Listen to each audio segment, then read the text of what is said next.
Joseph Stalin was born on December 22, 1879, in Gori, in the Russian state of Georgia. He died on March 3, 1953, in Moscow, Russia. Joseph Stalin was thrown out of divinity school for reading the works of Marx. He helped Vladimir Lenin engineer the communist revolution in Tsarist Russia, and after Lenin's death, gained supreme power by physically getting rid of his rivals. During World War II, he and armies were victorious over the Nazis and helped plan the total defeat of Hitler's Third Reich. In payment for this, Stalin demanded and got control of the countries that bordered Russia to be a buffer against the West. This formed the Union of Soviet Socialist Republics, USSR. Stalin died at 73, leaving behind a legacy of tyranny and ruin.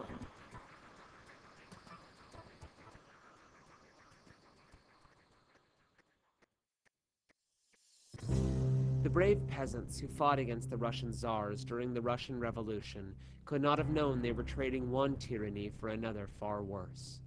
The rule of the man who called himself Stalin, which meant man of steel. Lenin was the man who crafted the revolution. Stalin was its enforcer. While Stalin pretended to be friendly to his rivals, such as Leon Trotsky, he plotted how to eliminate them in order to move ahead politically.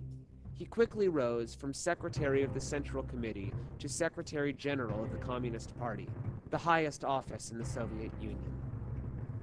With the death of Lenin in 1924, the Man of Steel began his famous purges. His rivals simply disappeared, never to be seen again.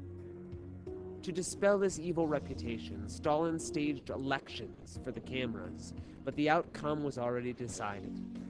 By 1939, Stalin's own self-interest had replaced any communist ideals that he may have had. It suited his purpose to sign a peace pact with his enemy, Adolf Hitler, shocking the rest of the world and his own people. Hitler was no stranger to self-interest and broke the pact. Fearful of Germany, the Russian people rallied around their leader once again.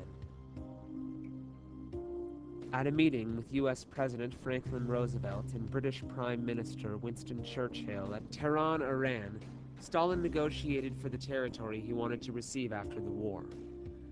In an effort to maintain the alliance, the two other leaders conceded.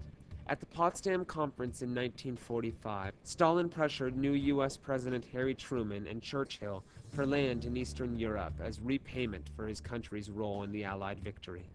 Stalin took control of these countries to make them a buffer between Russia and the West. The addition of these countries to Russia made up the Union of Soviet Socialist Republics. In 1952, the 72-year-old dictator served as a pallbearer. Reminded of his mortality, his fellow party members began to discuss who might succeed Stalin. With the Russian economy a jumble of failed five-year farm plans and economic policy that was almost all show and no substance, finding new leadership would not be easy. Also, the hard-fisted, emotionless Stalin almost did seem to be made of steel. The only thing that truly pleased him was the May Day parade that showed off his country's military might. The May Day parade celebrated Russia's victory over Germany at the end of World War II. In 1953, Stalin died. 2 years later, his successor, Nikita Khrushchev, denounced him as a monster in an attempt to start a new era of communist leadership. But the shadow of Stalin remained. Joseph Stalin, a lifetime of accomplishment. Stalin studied Marxism with Lenin and was exiled several times by the Tsar for expressing his communist views. A persuasive writer, he served on the board of Pravda, the Bolshevik newspaper. Under Lenin, he successfully took charge of a food transport program. At Lenin's death, he took over the Communist Party and the Russian nation. He fought on the side of the Allies and helped defeat Hitler.